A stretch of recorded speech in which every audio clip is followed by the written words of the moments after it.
For letter R, I want to look at Ruth. She's pretty special in the Bible. She's one of only two women, her and Esther, who have books named after them. But then Ruth is also one of the three women who are named in the genealogy of Jesus. And she's the only person in both of those categories.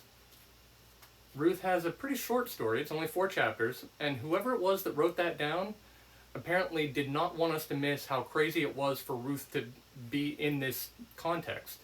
Because it almost never mentions Ruth without calling her Ruth the Moabite. It's like this label is constantly stuck on her. She's not just Ruth, she's Ruth the Moabite. And that doesn't mean as much to us maybe as it did to the original audience. Moabites were people that good Jews did not mingle with. Moabites were naughty people doing naughty things, and especially a good Jewish boy should have nothing to do with a Moabite girl. So when Ruth the Moabite comes into town, like just human nature being what it is, you can be sure that the gossip mill was in full swing. And as much as that label is on her in scripture, you can bet it was definitely on her anytime she went out. People were going, oh, there's the Moabite. That's Ruth the Moabite. And whispering behind her back, maybe not even behind her back. People were probably real bold and open to her too. All except for this one guy, Boaz, who has compassion on her, treats her like a human being. And so the question becomes, why is that? What made Boaz different? And I believe that stems back to his mother. Because Boaz's mom was Rahab, better known as Rahab the prostitute, unless you're King James, and then she's Rahab the harlot. She actually came from the city of Jericho, that was the first place the Israelites conquered when they entered the Promised Land. And there's this whole story where she hid some spies, and they made a deal that said, you spared our lives, we'll spare yours. And so when they conquered Jericho, Rahab was brought in to the Israelites, and she became the mother of Boaz. She's one of the other named women in that genealogy of Jesus. And I'm betting that just as many whispers and rumors and gossip were going on about Rahab, because she probably never got to leave behind the label of Rahab the prostitute, Rahab from Jericho.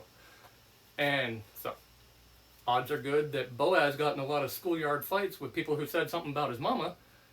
But the thing is, he knew Rahab the person. Yeah, he knew about the story and the background and all of her labels, but he knew her. He knew his mom. He knew this person. And I think that's why he was able to see through the labels and all of the gossip and rumors about Ruth and see the person. And I think that's also exactly what Jesus wants from us. Frankly, that's something Jesus did all the time. Jesus hung out with the people who had bad reputations. Like, he was frequently criticized for spending so much time hanging with sinners. And, the people who were the rough crowd liked him and wanted to be around him. Sadly, that's not the case with most modern Christians. Like, rough crowd people aren't usually going, man, I can't wait to party with those Christians. But Jesus had this love. I think that's what he was showing us in Matthew 17. It's a parable where he talks about this guy who owed his master just an insurmountable amount of money. He was never going to be able to pay this off. And the master goes, you know what, never mind, and forgives the whole thing. That guy then goes out, finds someone who owes him this pathetic tiny little amount, flies off the handle on the guy, demands to get paid right away, and throws him in prison. When news of that gets back to the master, he brings the guy in and says, what is wrong with you? Like, I forgave you all this and you couldn't overlook that? And I believe that message goes way beyond the context of just forgiveness.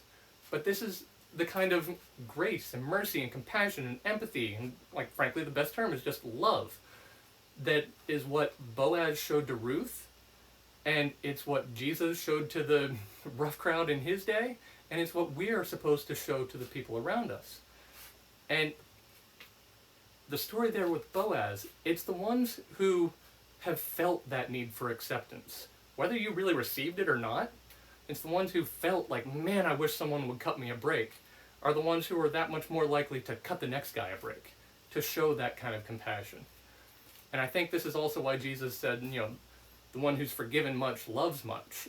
And so it probably boils down to, we need to recognize how far we've come, how far Christ has brought us, how much we've been forgiven, because that will spur, more compassion. That drives you to see through the labels of the next person when you can remember the kind of labels that could and maybe should still be attached to you. And this is what we need to do. This is what Christ has called us to, is to show that love that goes beyond the labels.